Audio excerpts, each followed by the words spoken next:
Good evening. You're watching the main news on HKIBC. I'm Isabel Wong. And I'm Raymond Yeung. Here are tonight's top stories. Government bans Hong Kong National Party.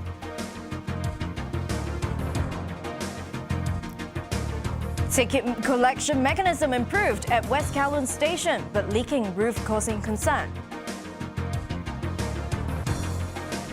And Task Force on Land Supply submits letter to Chief Executive, highlighting brownfield sites as generally supported by public.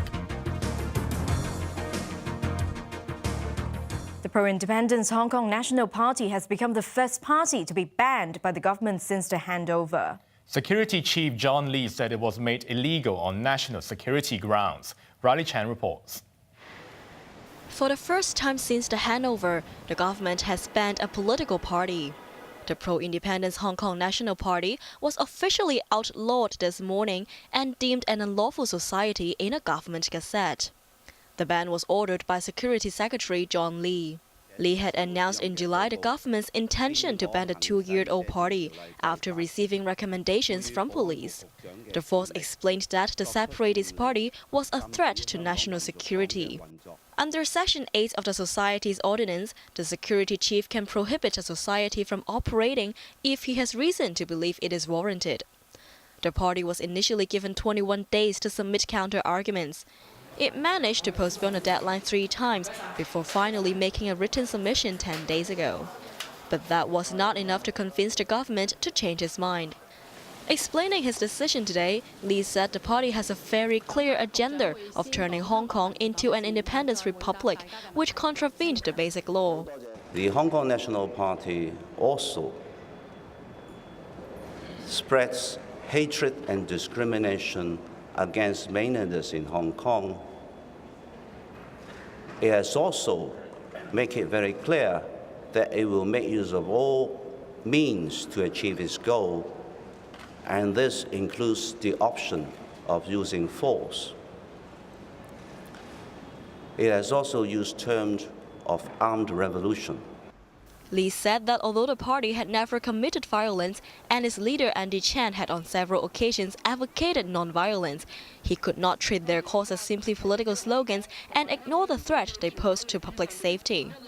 The security minister stressed that the move should not be seen as a clampdown on freedom, but instead should be viewed as safeguarding national security and public order.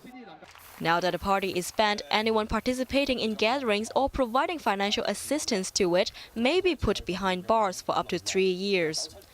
But it remained unclear whether a person would be breaking the law if they forwarded the party's remarks on social media. The party has 30 days to appeal to the Chief Executive and the Executive Council against the ban. The group has yet to respond. Riley Chan, HKIBC. The Hong Kong and Macau Affairs Office expressed unshakable support for the SAR government's decision to outlaw the Hong Kong National Party. But the move drew mixed reactions from local lawmakers from across the political spectrum. More from Riley Chan. The Hong Kong and Macau Affairs Office in Beijing was the first to welcome the ban on the Hong Kong National Party. A spokesman for the office said the group has been colluding with foreign powers and engaging in acts of secession, which violated the constitution. By advocating independence of Hong Kong, the party was also challenging the bottom line of the one country, two systems principle and threatened national unity and territorial integrity. The remarks were echoed by pro-establishment party DAB. First of all, DAB is totally support the government action to ban that independent society from operation because this society has been advocating their so-called independence for long. And we, based on our observation, the government act carefully according to the law of Hong Kong and the authority vested to them. But pro-democracy lawmakers had other concerns. So I think the Hong Kong government is basically trying to create more and more political terror, fear in Hong Kong. And once they've done this, they can technically say that we say what you are, and this is what you are, and that's it. Today you say, well, the CE say, or the Central People Government say, this is the red line, because Hong Kong advocating for Hong Kong independence is a red line. We don't know whether the red line will move. So therefore, this case will be a serious testing case for the limit of freedom enjoyed by Hong Kong people. Riley Chan, HKIBC. Following yesterday's ticket fiasco at West Kowloon Station, waiting times for passengers collecting their high-speed rail tickets purchased through China Railway's website were shortened after the MTR added more collection counters today. But now a new problem has emerged. Water was seen leaking from the roof of the new terminus during a rainstorm this morning. Yeung reports. Authorities blamed it on teething problems, but mainland travelers who bought high-speed rail tickets through China Railway's official website 12306.com were left frustrated at West Kowloon Station yesterday. 5 designated ticket collection counters failed to cope with demand, creating a huge backlog of passengers. Some even missed their trains and were furious with the arrangements. The queue was much shorter today as 2 additional counters were opened. To help streamline the process, 1 counter only served passengers whose trains were scheduled to depart soon.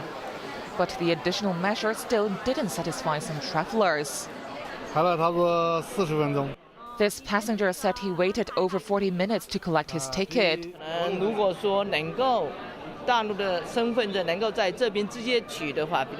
While this passenger was so worried he would miss his train, he came a day in advance to pick up his tickets. He suggested the MTR install automated machines to allow ticket collection using mainland ID cards. As a temporary measure, those at risk of missing their trains could pass through the gate